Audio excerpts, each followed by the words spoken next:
جو ایسا اپنے اندر ایمان رکھتا ہے، جس کی یہ سوچ ہوتی ہے کہ کریں گے تو اللہ کریں گے، پھر اللہ اس کی مدد ایسے کرتے ہیں جیسے ابراہیم علیہ السلام کی کہ براہ راست حکم دیا آگ کو۔ جو اللہ سے ڈر رہا ہے، اللہ اس کتاب کے ذریعے اس کو صراط مستقیم پر چلائے گا، ہر ایک نہیں چل سکے گا۔ اور ڈرنے والوں کی پہلی صفت کیا ہے؟ الذین یؤمنون بالغیب، یہ غیب کی باتوں پر ایمان لاتے ہیں، جن باتوں کو انہوں نے دیکھا نہیں ہوتا، غیب کی باتیں پر ایمان لاتے ہیں۔ یہ غیب کی باتیں ہمیں کس نے بتائیں؟ رسول اللہ صلی اللہ علیہ وسلم۔ انہوں نے بتایا، ادھر کرامین کاتبین بیٹھے ہوئے ہیں، مجھے تو نظر ہی نہیں آ رہا، انہوں نے مجھے بتایا ہے کہ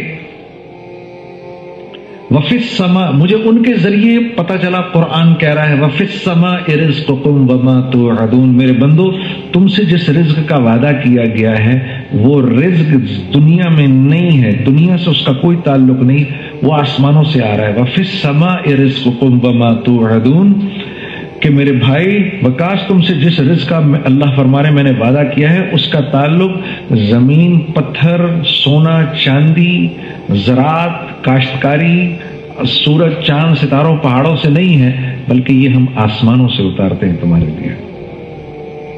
لیکن مجھے تو سب کچھ یہاں سے ہوتا ہوا نظر آ رہا ہے، مجھے تو پیاس پانی سے بجھتی ہوئی نظر آ رہی ہے، اور پیٹ کھانے سے بھرتا ہوا نظر آ رہا ہے، اور اناج کے کھانے سے بھوک مٹتی ہوئی نظر آ رہی ہے۔ میں تو یہ دیکھ رہا ہوں کہ آنکھ دیکھ رہی ہے اور زبان بول رہی ہے اور کان سن رہے ہیں۔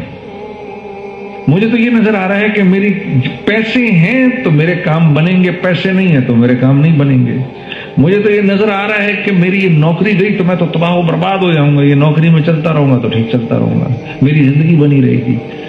مجھے تو یہ نظر آ رہا ہے نا، یہ ساری چیزیں مجھے نظر آ رہی ہیں، اس لیے میری زندگی صرف پیالے ہیں جن میں رزق ڈالا جاتا ہے۔ تو دراصل میں پیالے کی خدمت میں لگا ہوا ہوں، جو اس میں رزق ڈال رہا ہے اس سے میرا کوئی تعلق نہیں ہے۔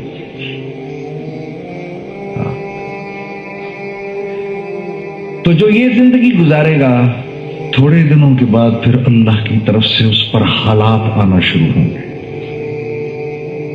یہ جتنی قومیں تباہ ہوئی تھیں، یہ اپنی چیزوں میں گم ہو تو تباہ ہوئی تھیں۔ جیسے اقبال نے نہیں کہا، کافر کی یہ پہچان کہ آکاش میں گم ہے، مومن کی یہ پہچان کہ گم اس میں ہے آکاش۔ آکاش میں گم ہے، دنیا میں گم ہے، یہیں سے ہوگا سب کچھ، اسی پیسے سے ہوگا۔ اب کیونکہ پیسے سے ہوگا تو پھر میں نے اس بات کی پرواہ نہیں کرنی کہ یہ پیسہ کیسے آئے گا میرے پاس، کیونکہ ہوگا تو پیسے سے۔ ہاں، یہ کیسے آ رہا ہے اس کی فکر تو میں تب کروں گا جب مجھے اس بات کا احساس ہوگا کہ بھائی اس پیسے سے میری زندگی نہیں بنے گی، یہ پیسہ تو کاغذ کا ٹکڑا ہے، اس سے تو صرف ہوتا ہوا نظر آ رہا ہے، کرنے والی ذات کس کی ہے؟ اللہ کی۔ اس کو کہتے ہیں لا الہ الا اللہ۔ جو کچھ جہاں جہاں سے ہوتا نظر آ رہا ہے وہاں سے نہیں ہو رہا، کرنے والی ذات کس کی ہے؟ اللہ کی۔ یہ مفہوم ہے لا الہ الا اللہ کا، ٹوٹل مفہوم۔ جو کچھ جہاں جہاں سے ہوتا ہوا نظر آ رہا ہے وہاں سے نہیں ہو رہا، اس کی کوئی حیثیت ہی نہیں ہے، کوئی حقیقت ہی نہیں ہے۔ 7 آسمان کے فرشتے اور ایٹم بم اور ہائیڈروجن بم اور یہ آتش فشاں اور یہ پہاڑ اور یہ سورج، چاند، ستارے، یہ اپنے اندر اتنی ہے، تو پھر میں کیوں اللہ کے حکم کو توڑوں؟ یہی وجہ تھی کہ جب جبرائیل نے آ کے ابراہیم علیہ السلام سے کہا کہ یہ نمرود تو آپ کو آگ میں پھینکنے والا ہے، تو آپ کہیں تو بچا لیں آپ کو، تو پوچھا کہ مجھے تم اللہ کے حکم سے آئے ہو یا اجازت لے کر آئے؟ کہا جی حکم سے نہیں آئے، اجازت لے کر آئے۔ تو کہا نہیں، پھر تمہاری ضرورت نہیں ہے، پھر تو تم بھی نہیں بچا سکتے، پھر تو تم بھی بے حیثیت ہو نا، تمہاری کیا حیثیت ہے؟ تمہاری بھی کوئی حیثیت نہیں ہے۔ اگر اس نے بھیجا ہے تو اپنی پوری طاقت کے ساتھ بھیجا ہوگا، ورنہ تو تم بے حیثیت ہو، وہ تمہاری حیثیت ایک سیکنڈ میں ایسے سلب کر لے گا، تم بیکار ہو جاؤ گے۔ حسبنا اللہ ونعم الوکیل ونعم المولا ونعم النصیر، یہ ان کے الفاظ تھے۔ یہ کہا کہ جب اس نے ان کو منجنیق سے پھینکا تو چلے گئے ہوا کے اندر، انہوں نے کہا لوگوں کو کرنے سے۔ تو جو ایسا اپنے اندر ایمان رکھتا ہے، جس کی یہ سوچ ہوتی ہے کہ کریں گے تو اللہ کریں گے، پھر اللہ اس کی مدد ایسے کرتے ہیں جیسے ابراہیم علیہ السلام کی کہ براہ راست حکم دیا آگ کو، یا نار، اے آگ کونی بردم وسلام علی ابراہیم۔ تو روایت میں آتا ہے کہ ساری دنیا کی جو آگیں تھیں وہ دبک گئیں ایک دم سے کہ یہ شاید حکم ہمیں نہ آیا ہو، اور ساری کی ساری ایسی بجھی وہ آگ کہ جس کے اوپر سے پرندہ بھی نہیں جا سکتا تھا، وہ آگ اتنی ٹھنڈی ہو گئی کہ ابراہیم علیہ السلام کو سردی لگی ایک دم سے، تو فرمایا سلامتی والی، تو پھر تھوڑی گرم ہو گئی، اور شولوں نے یوں اوپر ایسے آسمان پہ سے ان کو وہیں سے پکڑا، یوں گما گمو کے نیچے لے کر آئے، جو یہ رسیاں لگی تھی ان کو تو جلا لیا، ایک بال بھی یہاں سے نہیں جلا۔ اللہ نے جبرائیل کو بھیجا، اس نے پر مار کے وہیں پر آبشار اور وہیں پر پانی اور وہیں پر باغ اور تخت۔ اللہ رب العزت یہ بتانا چاہ رہے ہیں جو میرا بن کے چلے گا میں اس کی چیزوں کے بغیر مدد کروں گا، براہ راست مدد کروں گا جو میرا بن کے چلے گا۔ اور یہ امتحان کب تک ہے؟ موت تک، موت تک، موت تک اللہ کے ہر غیر کی نفی کرنی ہے، نہیں ان سے نہیں ہوگا، یہ نہیں، اس سے کچھ نہیں ہوگا، کریں گے تو اللہ کریں گے، میں اپنے اعمال پورے رکھوں گا، اس سے نہیں ہوگا، یہ 100 تلواریں اس میں اللہ مجھے نکال کے لے جائے گا، یہ نہیں کر سکتی، یہ تب ماریں گی جب اللہ کا حکم ہوگا، ورنہ یہ نہیں کچھ کر سکتی۔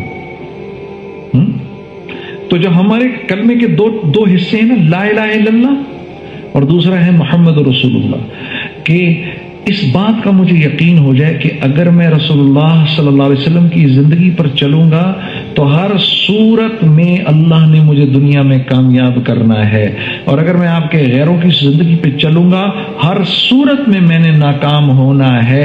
یہ مفہوم ہے لا الہ الا اللہ محمد الرسول اللہ کا۔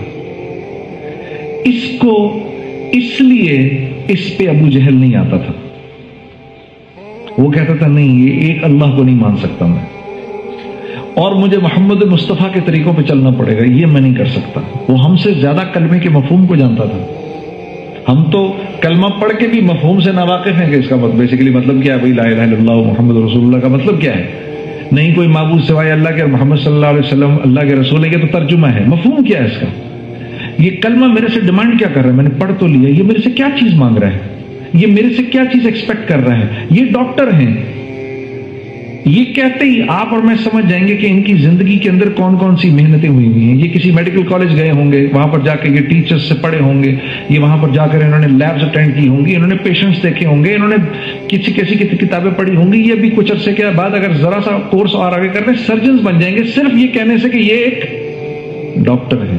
تو جب میں یہ کہتا ہوں لا الہ الا اللہ، لا الہ الا اللہ محمد رسول اللہ، تو صحابہ فرماتے تھے کہ جب رسول اللہ صلی اللہ علیہ وسلم پر یہ آیت اتری جس میں اللہ نے آپ سے فرمایا کہ آپ کافۃ للناس، جب آپ کو کہا گیا تو ہم کو اس بات کا یقین ہو گیا کہ یہ آیت ہم پہ اتری ہے، رسول اللہ پہ نہیں اتری، یہ ہم پہ اتری، یہ اللہ ہمیں مخاطب کر رہا ہے، ہم نے آپ کو ساری کی ساری انسانیت کے لیے ہدایت بنایا ہے۔ تو صحابہ سمجھ گئے کہ رسول اللہ دنیا سے چلی بھی گئے تو آپ کے کام کی ذمہ داری اب ہمارے اوپر آ کے پڑ گئی ہے۔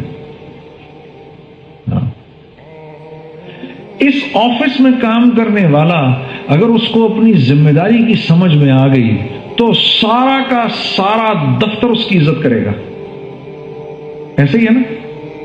اور بینک کا مالک اس کو کس نظر سے دیکھے گا، یار یہ ہے، ابھی چاہے کسی پوزیشن میں بھی ہے، اس جو فکر اس کے دل میں ہے وہ فکر تو اس برانچ مینیجر کی فکر اندر کے اس میں نہیں ہے، اس کو تھوڑی سی محنت اور کرنے دو، اس کو لے جا کے میں یہیں بٹھاؤں گا۔ کس بنیاد پر؟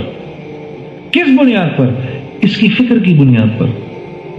کام ابھی اتنا اچھا نہیں آتا اس کو، لیکن یہ اس فکر میں گھلے جا رہا ہے کہ کیسے پورا کا پورا پاکستان جو ہے وہ اسلامک بینکنگ میں آ جائے.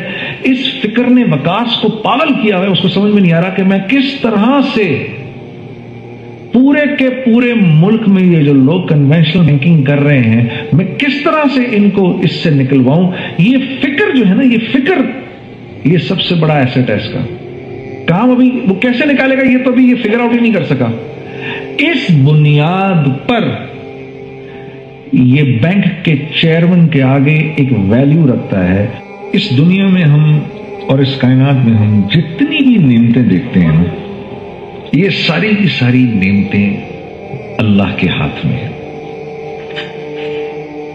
انسانوں اور چیزوں سے ان کا کوئی تعلق نہیں ہے. ریت کا ذرہ ہے نا، ریت کا ذرہ، یہ بھی اللہ کے سوا کوئی نہیں تخلیق کر سکتا. جبرائیل جیسا فرشتہ جس کا سر 7ویں آسمان پر ہے، پیر 7ویں زمین میں ہے، ریت کا ایک ذرہ بھی نہیں بنا سکتا. جو کچھ آپ اس کائنات میں دیکھ رہے ہیں اس کی تخلیق 100% ایک اکیلے اللہ کے ہاتھ میں ہے.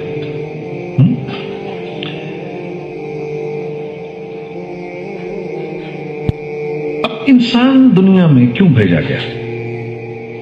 انسان کیوں؟ آپ دیکھیے، یہ آپ کا آفس ہے. آپ کے آفس میں کوئی آدمی انٹر کرتا ہے، باہری گارڈز بیٹھے ہوئے. پہلا سوال پوچھتے ہیں، بھائی آپ یہاں کیا کرنے آئے ہیں، کیا کام؟ اب اگر یہ آنے والا آدمی یہ کہے کہ مجھے آئیڈیا نہیں میں کیوں آیا ہوں یہاں پر، تو یہ آدمی سیڑھیوں سے اوپر بھی نہیں آ سکتا کہ بھائی یہ یہاں کو مذاق ہو رہا ہے، تمہیں یہ نہیں پتا تم یہاں کیوں آئے ہو. تو ایک آفس، ایک نارمل سا آفس، یہاں تو کوئی آدمی بغیر مقصد اور بغیر وجہ کے آ نہیں سکتا. تو اس کائنات کے اندر میں اور آپ بغیر وجہ کے ہیں. تو قرآن اس کو کیسے بیان کرتا ہے؟ تو قرآن کہتا ہے، افحسبتم انما خلقناکم عبثا وانکم الینا لا ترجعون. افحسبتم، کیا سوچ رہے ہو؟ کیا تمہارا خیال ہے تم ایسے ہی پیدا کیے گئے ہو؟ تم خود تو کوئی چیز بغیر وجہ کے تخلیق نہیں کرتے. تو تم نے اپنے رب سے یہ توقع رکھی ہوئی ہے کہ اس نے یہ سارا کا سارا جو کائنات کا نظام بنایا ہوا ہے یہ بے وجہ ہے، اسی کو وجہ نہیں ہے. تم بنائے گئے ہو، بے وجہ بنائے گئے ہو. تمہارا کیا خیال ہے تم نے واپس نہیں آنا ابھی میرے پاس؟ فتعال اللہ الملک الحق لا الہ الا هو رب العرش الکریم. تم مزید اسلامی ویڈیوز کے لیے ہمارے چینل کو سبسکرائب کریں.